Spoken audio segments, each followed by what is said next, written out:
my head, and I'm skeptical, and that's why I don't think the euro is going to survive. No, but we have started. I know there's going to be a politician in Italy and a politician in Portugal and a politician in the Netherlands who's going to say prices are up because of the euro.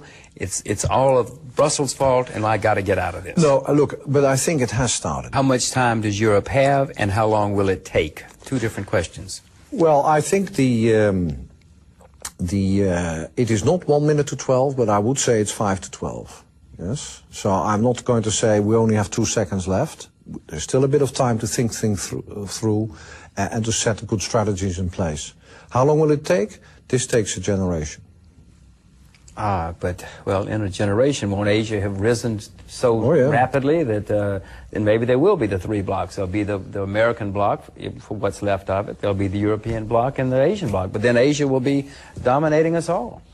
Well, I think it's very clear that if you look at history, there have always been countries where the standards of living have been rising and others where it's stagnated or even declined. When you think of Argentina, that was in the 1950s one of the most prosperous countries, or other countries that went down the tube economically.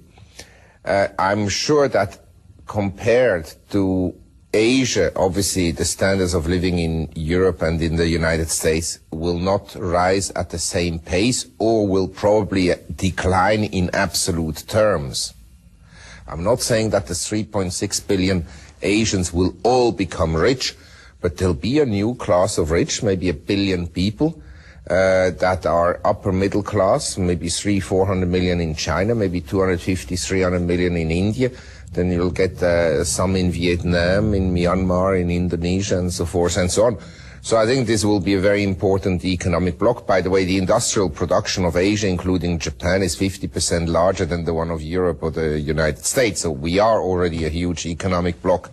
And for most product markets, in terms of units, whether it's cell phones, or motorcycles or car, Asia is bigger than the rest, than Europe or the United States, which just have a much lower price level. So yes, if you talk about standards of living, I think relatively speaking, my daughter will not have the same standard of living I enjoyed in Western Europe.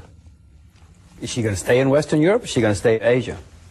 Tony talked about his assistant who takes every year 37 days holidays. My daughter works 37 days, so you can imagine that her standard of living will not be much better than ours. That is the young generation. Take it easy. But that's the young European generation. That's not the young Asian generation. Not at all, but that's what I'm telling my daughter every day and her friends and so forth. All of you haven't got the chance in life because you take your holidays and you take it easy. And in China and in India, the people, they work 7 days a week, 10 hours a day, 365 days a year, and they are equally talented like you. Equally. There are a million Chinese that have any kind of talent you find. Look, the world doesn't owe Europe anything. So if we don't work for it ourselves, yes, we're not going to be subsidized outside of Europe to prop up our standard of living. So if we don't work for it, if we don't make sure that we've got clever people and good universities, and if we don't make sure that there are actually people out there through higher fertility rates, then Europe will experience inevitably a decline. I don't see immigration, I don't see fertility rates, I don't see the change coming. So from everything I've heard from the two of you, I should not move to Europe, I should move to Asia, and my daughter should learn Chinese and should not learn German or English. I think my advice with you, come and live in Amsterdam. And what you will see is that it may be slow to your American mind, and I would concede that, but you will see the change coming, as it always has in Europe. But Europe always adapts itself to the new realities. The change is always already in Asia. In Asia, they would work 3 8-hour shifts a day, and they would work 3 10-hour shifts a day. It's good that these countries, yes, like Brazil, like India, like China, that these countries improve their prosperity. So that we are going to lose, relatively speaking, I think is inevitable.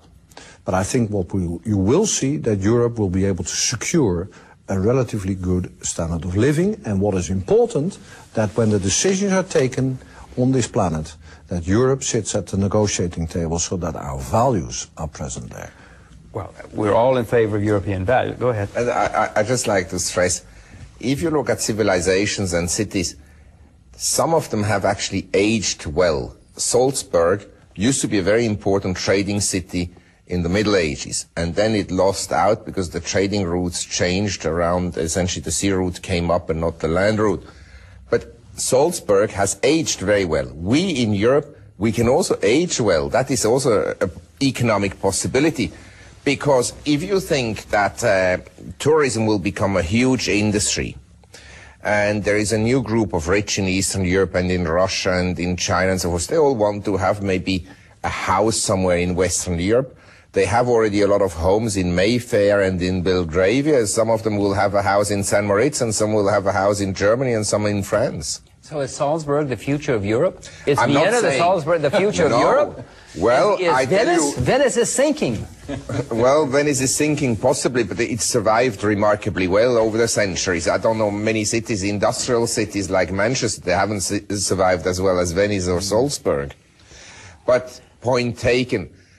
I think that we are in a world which is extremely challenging, where you have, of course, these, as a result of the breakdown of socialism and communism and the end of policy of isolation, you have 3.5 billion people joining the market economy, the capitalistic system, and that creates a situation of instability and huge tensions, economic, political tensions and so forth.